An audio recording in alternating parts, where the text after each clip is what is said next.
How to fix the missing GIF option in Instagram comments. Hi everyone, welcome to the channel. This is Rose, and without further ado, let's dive right into the video. First of all, you have to check for GIF option. For that, open Instagram app. Navigate to the comment section of a post. On the right side, you will see sticker icon. Simply you have to select that, and here at bottom right you will find GIF option. You can tap on it and search any GIF, and then you can easily comment it on this post. But if you don't find this option, then you can simply check your internet connection first of all. Ensure you have a stable internet connection.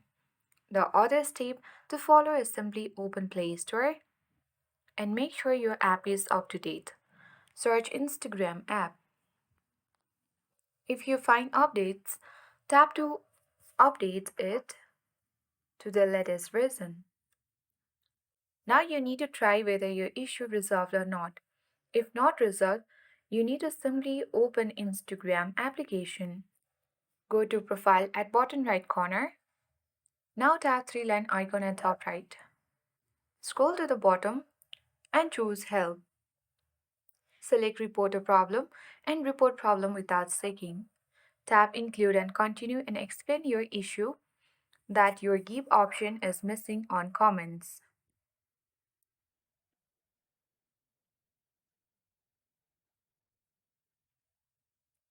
Once done, you can easily upload any screenshots or attachment if you have and tap send at top right corner of the screen. Instagram usually resolve issues within 24 hours. And that's it. If this guide helped, leave a comment below, subscribe and hit the notification bell. Thanks for watching.